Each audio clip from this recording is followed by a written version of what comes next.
আসসালামু আলাইকুম বন্ধুরা, সকলে কেমন আছেন? আশা করছি আপনারা সকলেই ভালো আছেন। যেখান থেকে আজকের ভিডিওটি দেখার জন্য ক্লিক করছেন, আপনাদের সকলকে জানাচ্ছি স্বাগতম।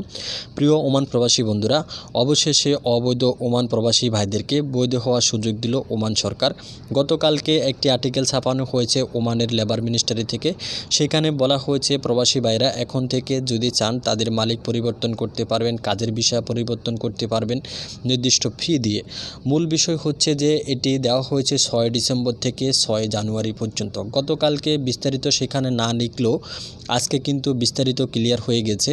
এখন চাইলে অবৈধ প্রবাসী ভাইরা যারা আছেন, যারা পতাকাটা তৈরি করতে পারেননি ওমান আসার পরে বা কিছুদিন পর অবৈধ হয়ে গেছেন, আরবির কাছ থেকে ভেগে গেছেন, সেই ক্ষেত্রে আপনারা চাইলে এখন আরবির সাথে যোগাযোগ করে আপনারা আপনাদের পতাকাটা পুনরায় তৈরি করে নিতে পারেন। এজন্য আপনাদেরকে পূর্বের যে গ্রামাটা রয়েছে কোনো গ্রামা আপনাকে ফে করতে হবে না। শুধুমাত্র নতুন করে আপনি যে বিষয়ে স্থানান্তরিত হবেন সে বিষয়ের মাজুনির পয়সা এবং যাবতীয় যত পয়সা লাগে সেগুলো দিয়ে আপনি তেনাজ্জল হয়ে যেতে পারবেন এবং আপনি নতুন করে এদেশে বৈধ হয়ে যেতে পারবেন।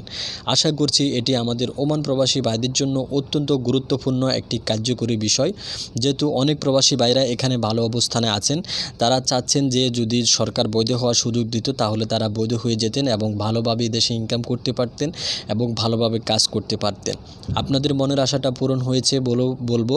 আর একটা বিষয় আপনাদের সাথে শেয়ার করব, সেটি অনেক আগে আপনাদেরকে আমি বলেছি আউটপাস দেওয়ার সাথে সাথে, যে আপনারা যারা এখন আউটপাসে দেশে যাচ্ছেন তারা খুব শীঘ্রই ওমান ফিরে আসতে পারবেন।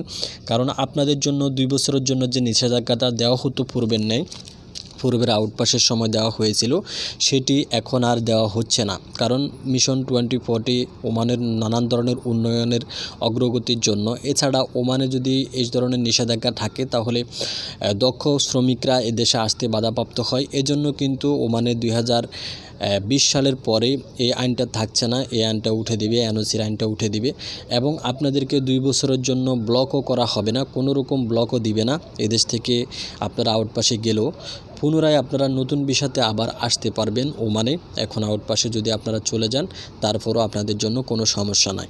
সবচেয়ে বড় বিষয় হচ্ছে যে এখন আপনারা যদি চান অবশ্যই আপনারা বৈধ হয়ে যেতে পারবেন। অবৈধ প্রবাসী ভাইরা যারা রয়েছেন তারা বৈধ হয়ে যেতে পারবেন। আপনাদের কাছে যদি বৈধ রেসিডেন্ট কার্ড বা আপনি যদি এদেশে বৈধভাবে এসে থাকেন তাহলে আপনি বৈধ হয়ে যেতে পারবেন।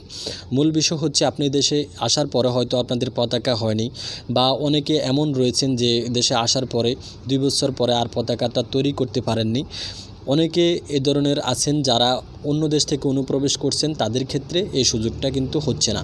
শুধুমাত্র তারাই এই সুযোগটা পাচ্ছেন যারা এদেশে বৈধভাবে প্রবেশ করেছেন, তারা বৈধ হওয়ার সুযোগটা পাচ্ছেন।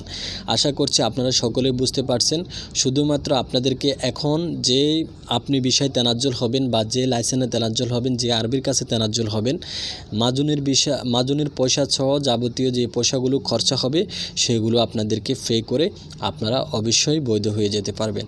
আশা করছি আপনারা সকলে আজকের ভিডিওতে বুঝতে পারছেন। যদি এর থেকেও বেশি কিছু জানার থাকে তাহলে অবশ্যই আপনারা মার্কাজুস সনদে যোগাযোগ করবেন বা টাইফস্টার যোগাযোগ করবেন, অথবা আপনারা যারা সনদ অফিস বলে থাকেন সনদ অফিসে যোগাযোগ করবেন। বিস্তারিত তথ্য আপনারা পেয়ে যাবেন।